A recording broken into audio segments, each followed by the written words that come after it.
Before we start, I just want to say to everyone that's online, I hope during the past 8 months, all of you and your families have been safe and everyone's been healthy. And we're just really excited to get back at the rink. And as much as we'd love to see you all live here at the BMO, this is the next best thing, and it's exciting to get going. So our best to you and your families during this unprecedented time. And again, if anybody has a question, feel free to use that raise your hand feature. Bernie, I'll go ahead and let's dive right on into it. I mean, you were kind of the architect to get this season underway and working behind the scenes with the American Hockey League, with the IceHogs, with the Chicago Blackhawks. There was a lot of moving pieces, but when opening night comes around, it's going to be 300-plus days since the IceHogs last saw hockey. What was your workload looking like over the offseason and ultimately getting the IceHogs to this point and back on the ice? Well, Joey, it started off, at the beginning when we shut down in March. Everyone kind of was hoping we'd get back at it, be able to finish the regular season and have a Calder Cup playoffs. And then when that became evident that we weren't going to be playing, it really slowed down for a little bit. And as it dragged on throughout the summer and we realized, hey, the season's not going to start on time and everything started to get pushed back, our focus really changed to how do we keep the players engaged? How do we keep the staff engaged? And we did a series over probably a 12-week period where we probably did 10 different Zoom calls, on a weekly basis. They were anywhere from 30 minutes to an hour, where our coaching staff and our development staff would speak with the players on different subjects, show video. We had guest speakers. Patrick Sharp was good enough to come on the 1 week and speak to our players about the benefits of playing in the American Hockey League. And we just were trying to keep them engaged until we could get the go-ahead to start playing. And then when we got pushed back from December to February, again, we added a couple calls where we had our strength coaches talk to the players about how to, re-energize themselves, about going back to the gym. That, a lot of them have been working out since April. And I'm sure it was monotonous going every day and doing the same routine. So our strength coaches were talking to them. Our mental skills coaches were talking to them how to stay focused and be prepared for when we get this opportunity. So we're all very excited when we got the go-ahead that the season was going to start. I know myself, our staff were excited, but I think the players who have been out of the buildings since mid-March were the most excited about all of it. Patrick Williams, you are unmuted. And you are free to ask your question.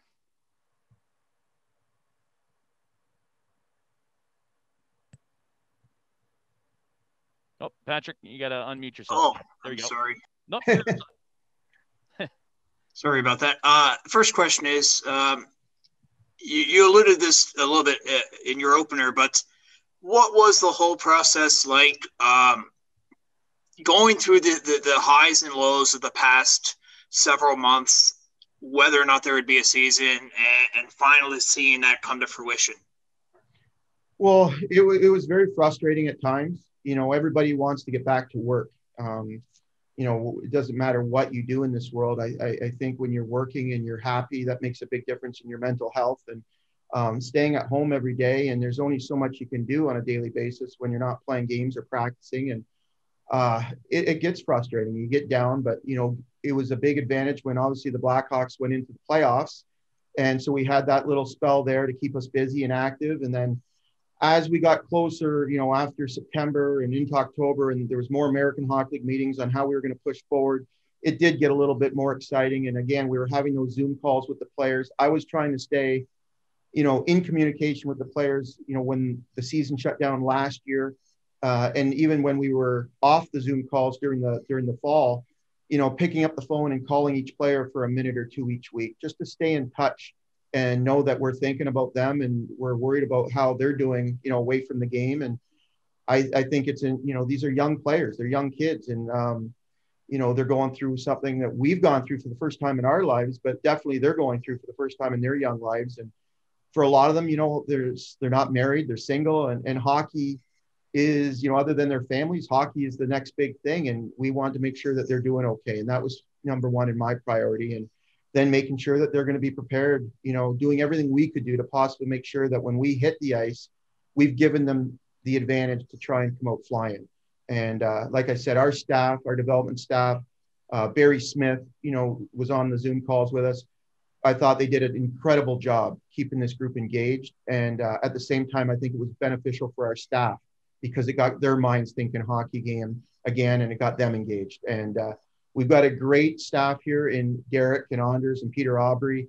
And then our development staff, I think, is the best in the league. And we're very fortunate that the Wirtz family allows us the resources to have such a great development staff. And then one other thing, the player market right now for veteran AHL type players, your bubble guys, is really difficult right now. What do you make of that, and why do you think that is? Well, I think it's tough for those older players that usually in a regular, scenario, those players are high value in the summertime. You need those players to come in and be the mentors, if you will, to your players. And I think it's important that you have a few of those players around that are maybe on the other side of the mountain, on their career, but they're great character players and they're great pros, and they can teach your young players what it takes to be a pro day in and day out. I think right now with the shortened season, the taxi squads that are now happening, a lot of teams want to give their younger players, they're almost looking at this like a 4-month development camp, if you will, that we usually would have, for that 4 or 5 days in the summer. Now it's almost like a 4-month development camp, and teams are maybe bringing 1 or 2 vets. Like we got Garrett Mitchell and Cody Franzen, who are unbelievable leaders. We have Anton Lindholm right here right now, who's an older player. Those 3 there are terrific individuals that will help our young players develop and get better as we go through the season. And we have a lot of young defensemen.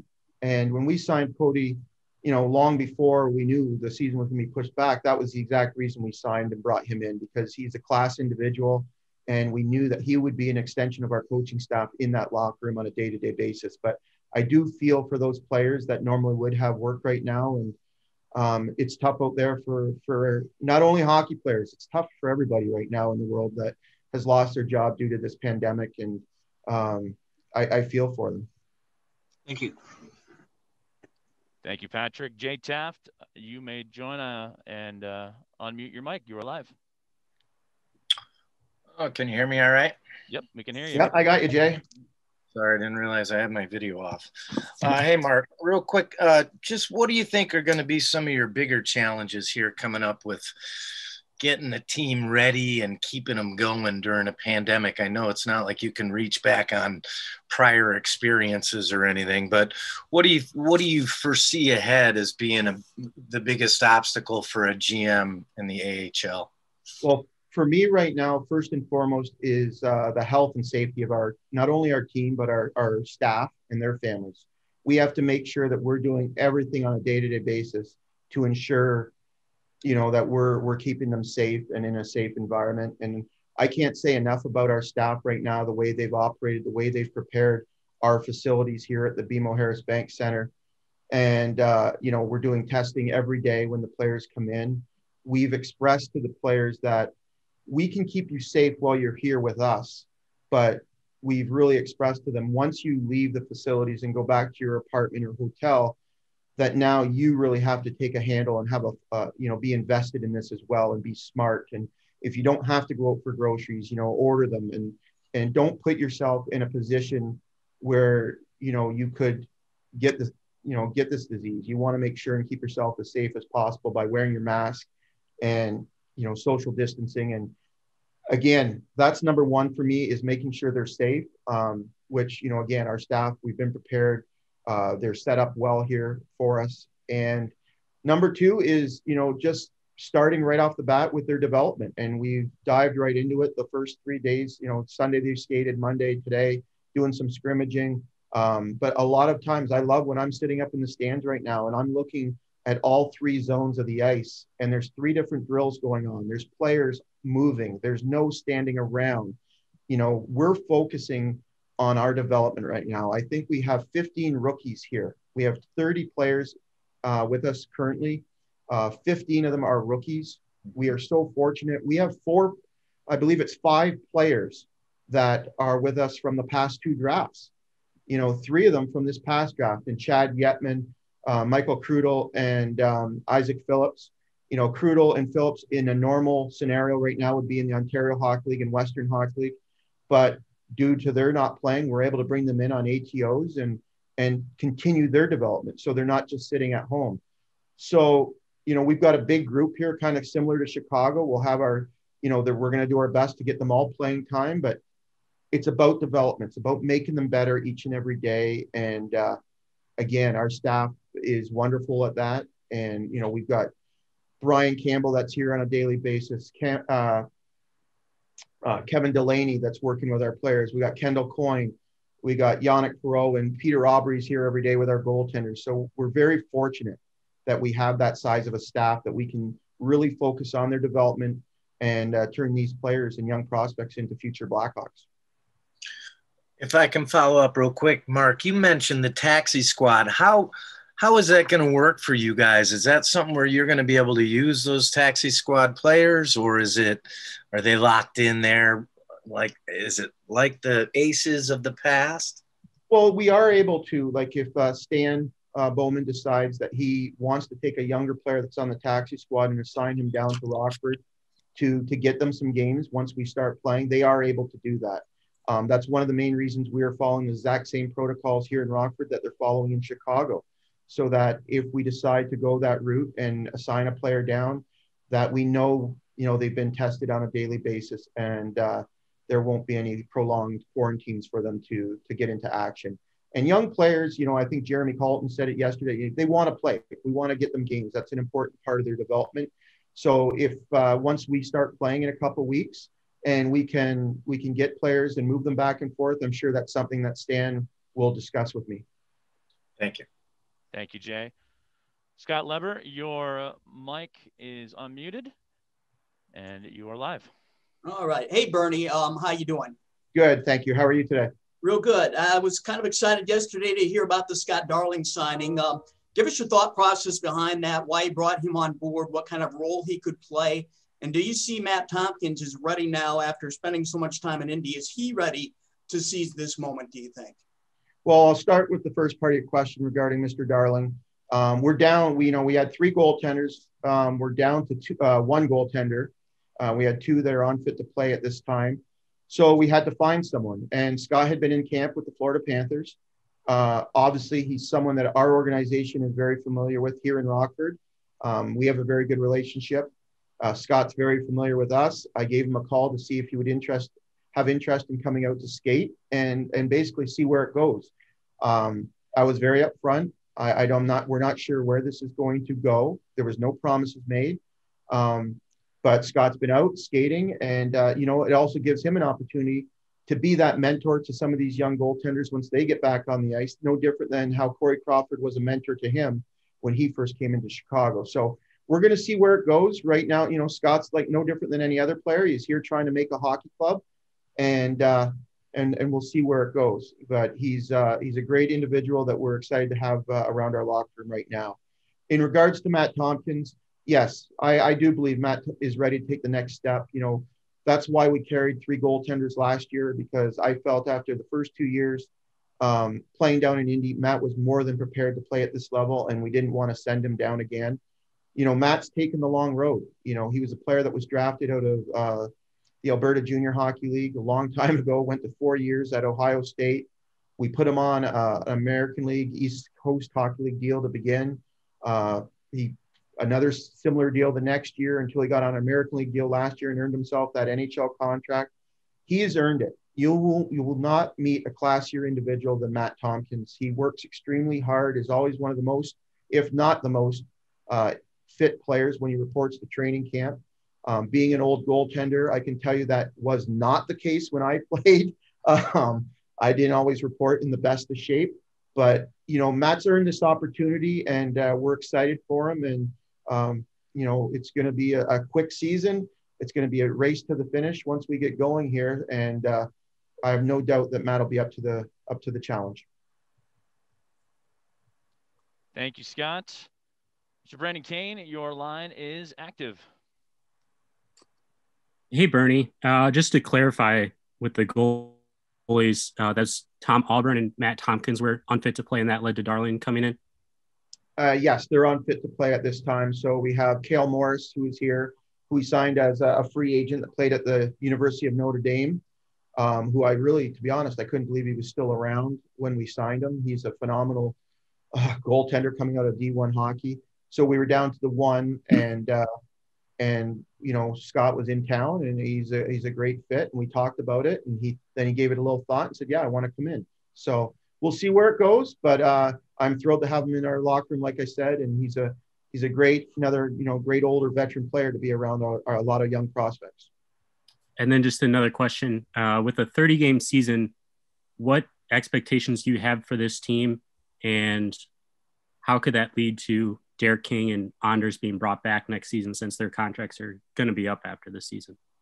Well, first of all, Derek and Anders have done a phenomenal job with this group. You know, last year, we were right in the hunt for the playoffs. We went through a tough stretch in January. A lot of people, if you look back at our roster and the changes from the beginning of January to the end, I think there was 13 players that were out of our lineup.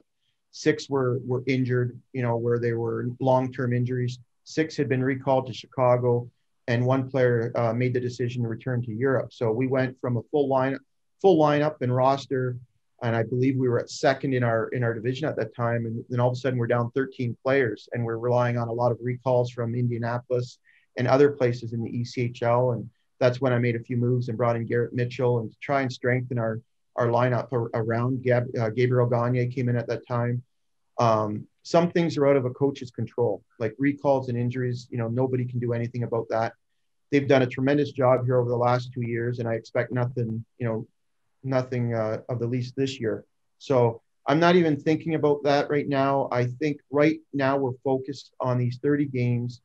We want to win. There's going to be, if there's a playoffs, it'll be a divisional playoffs for the American Hockey League there. So, you know, it's going to be a lot of focus on playing games, getting these young kids up to speed, a lot of development. You know, we want to see what these young kids can do. And it's our job here in Rockford to not only try and find a way to win hockey games, but we have to develop these young kids. We're the blood, you know, the lifeline for the big club. We've got to be developing players so that we can push them up the ladder to Jeremy and Stan and their staff. And we'll be focusing heavily on that this season. And young kids are going to go in your lineup, and they're going to make young kids mistakes that end up in the back of your net. And we can't really worry about that. We have to focus on, did they learn from that mistake, you know, and how do we correct it? It's only natural when you got young players. They're going to make mistakes, and we have the staff here that can mentor them through that and help make them better players at the end of the season. Thanks. Jay Taft, I see your hand is up. Your mic is live. Hi, Mark. You mentioned the 2 goalies that are unfit. Do you have any other like COVID related kind of scratches early on so far? And what is when you say unfit to play, can you expand on that at all? No, I really can't, Jay. Okay. Right now we only have 2 players that are unfit, which are those 2. But everybody else is raring to go and at the rink every day. And how often are you guys testing them? Is it every day? Every day. Every day, our staff, our players, and anybody that is in our building that is going to be possibly around our players are tested. So we're doing everything we can to make sure that this group stays safe and healthy. Thank you, Jay. Scott Leber, I see your hand is up. Your line is active. Bernie, Milwaukee opted out. Was there any discussion at all about the IceHogs opting out at any point? And if games do end up getting postponed because of a COVID outbreak, has the AHL indicated whether or not they can be rescheduled, or how would that be handled? That will be handled, I believe, by both, you know, I'll use an example here. If we were to play the Chicago Wolves and something was to happen where we had to postpone that game, that will be left. The league will accept whatever the Wolves and the IceHogs would want to do. If we want to reschedule that game, we can do that, or we can just, you know, move it to the side and keep moving forward.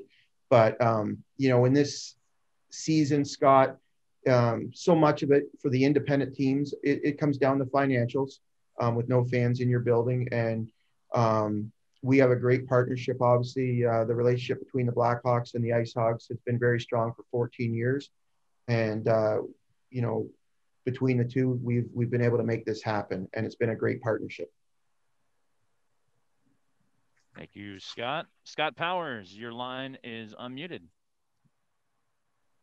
Hey, Mark. Hi, Scott. How are you today? Good. How you doing? Just curious about like living arrangements and stuff. Obviously, it's different than NHL there. How does all of that pertain to just COVID protocols and guys living together, and just how different it is at the AHL level? Well, you're right. It does. The apartments a player gets in the American League are definitely different than the apartments a player might get at the NHL level. And a lot of the time, players at the NHL level will live on their own in comparison to players doubling up in a 2-bedroom here in Rockford. The players are able to do still whatever they please. I can't, and our organization can't tell them who they're going to live with or how they're going to spend their money. But, we've worked hard, myself, and a lot of work by my assistant GM here in Rockford, Nick Anderson, on finding, apartment venues or extended stay hotels with kitchenettes that would work with our players on 4-month leases, basically from February through to the end of May. And maybe give them, a little bit better of a deal than they normally would get. And a lot of the players, I would say 99% of our players have found places to live and will be moving in shortly. And I think all but one of them they're living by themselves. So Nick Anderson has really taken the ball and run with that for me. And it's been a huge help and a huge help to the players. So he's done a lot of legwork before we even got to Rockford so that he could present them with different places where they might be able to live for the season. With Eric Condra and Kendall Coyne coming in, how often do you want them on the ice with them? Is there sort of a timetable how much you want the skills development working with the players? Well, we'll take our skill people here, our development people every day. And to this point, Brian Campbell has been here every day. The group skated, the group that wasn't on the taxi squad, probably about 17, 18 players skated in Chicago at Fifth Third for about 7 days when the team was on their first road trip. And Kendall Coyne, Kevin Delaney, Brian Campbell were out each and every day. So they're in the testing protocol as well.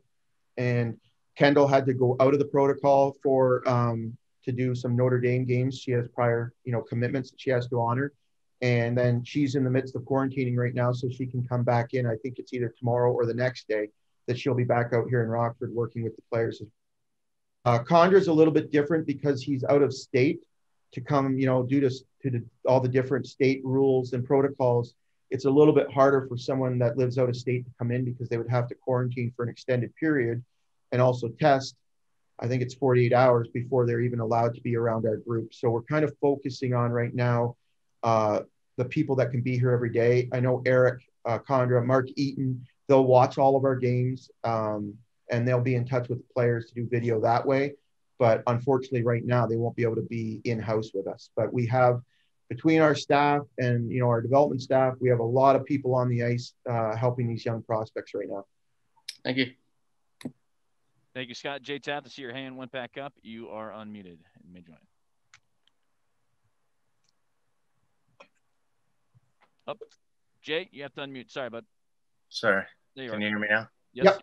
Sorry about that. Last question for me. Are the fans being allowed in the stadium? How often are you going to revisit that one? And how are you going to be looking at that on down the line? Is that something you're going to have meetings about and discuss it with the BMO people?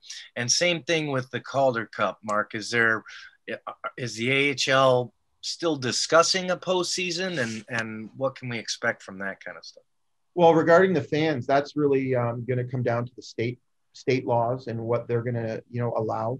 I know right now it's 0 people, and if they down the road allow us to have 25% capacity, then that would be fantastic for our fans. I know that the one thing that was given to all our season ticket holders were passes to join, and it was great of our organization to do it.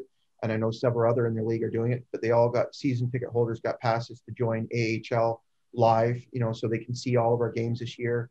I'm going to work closely with Joey Z and maybe do a few, open houses for our fans where they can talk to myself or Derek, and maybe after a weekend of games, or, we want to communicate with them. They're a big part of what we do here in Rockford. The fans, the corporate sponsors. This team doesn't function without those people, and we want to make sure that they know that we miss them and, that we want to engage them still as the season goes on here. And as far as the Calder Cup playoffs, right now, it'll be there. Right now, it's going to be divisional play only. So if we were to play a playoffs, it'll be within our division at this time only. Again, teams are doing everything we can to be fiscally responsible and also cut down on the amount of travel that we have to do that we expose players to. Is there a plan in place when and if they allow 25% capacity? Is it like ready to go? I'm not sure. I haven't talked with the BMO about that presently because we've been so focused on getting the team here and getting all of our testing protocols in place. But once we get going, I'm sure that's something that we will look at. But we haven't heard anything from the governor if we're going to be allowed to do that. Thanks, Mark. Thank you. Thank you, Jay. Scott Leber, I see your hand is up and you may join. Yeah, Mark, and we're going to talk here in a couple minutes with a couple of new guys, Cam Morrison and Alex Regula. Would you just kind of share your thoughts on those two young men and the skills they're going to bring to the team? Well, I'm really excited about all the players that we have coming in, but, we'll start with Alex Regula. He was a player that came in over a trade last year with Detroit.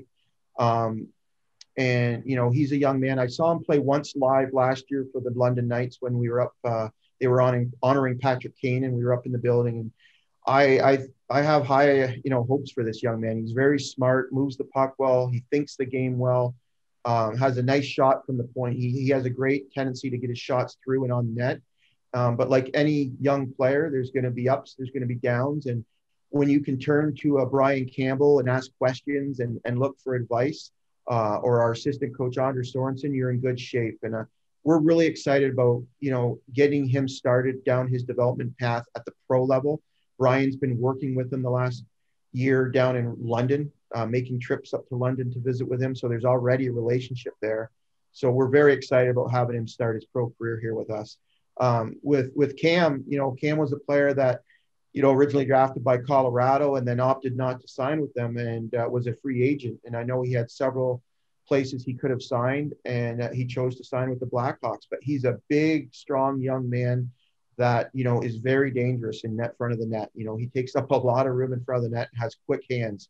So, he's going to be that player that, can take up some space and knock in rebound goals, or on the power play the net front. And again, there's going to be a transition process coming from, college hockey to the pro level. But if anything, this is a great year to do it, where it's almost like a college season that we're playing with 30 games over 15 weeks, a lot of practice time. And those are two young men that, number one, they're high in character. They're not members of our organization if they're not high in character. And they're great young prospects that I feel we can develop into future Blackhawks. Thank you, Scott. Final question for Mr. Mark Bernard will come from Brandon Kane. Your line is active. All right, Mark. Juan Gonzalez is with the organization for his first year as the strength and conditioning coach for you guys down there. What have you seen from him and in his role early on in training camp? First of all, I have to say, I absolutely love that I'm getting a Juan Gonzalez question. I've never in 13 years been asked a question regarding one of our strength coaches. And, Juan is someone that we're excited to add to our organization. Christian Skarphagen, who was with us for the last few years, decided to stay at home in Sweden. And when we started looking, Juan's name came up. And to be honest, he came up through Stan Bowman, and Anders Sorensen knew him from his work at Johnny's West. He worked for GVN out of there and had done a great job. And I looked around and I spoke with a few former players that, Brian Peary, Anthony Lewis, Ryan Hartman, all these players that trained with him during the summers all spoke very highly of him. The energy that he brings to the rink every day. And that's infectious. If our staff comes to the rink and we're down and got the blues because it's snowing out or we lost the night before, that spreads throughout the room very quickly. And Juan is a guy that's here. He's prepared. He's got energy. And we're excited to have him as a member of our staff. And I think I think the players are really going to enjoy working with him. But he came with some great references from pro hockey players that we know and have had. And we're fortunate to have him in our organization. And then just one more here. How did that exhibition game against the Wolves tomorrow night get put together by you? And and their staff out there? Well, to be honest, we weren't going to play any exhibition games. And then Wendell Young approached me a couple of weeks ago. And with the Wolves playing out of their practice facility, they kind of wanted to give it a dry run to make sure that everything was operating, perfectly before they dropped the puck to start the season. So that's kind of how it came about. They want to give it a dry run. And I know our players are, they're cracking at the whip to get at it here. A lot of them haven't played a game since the beginning of March last year. So we'll get our group on the ice tomorrow against the Wolves and see how it goes. And it gives them an opportunity to kind of to see how everything is functioning in their practice facility to start the year. Thanks, Mark.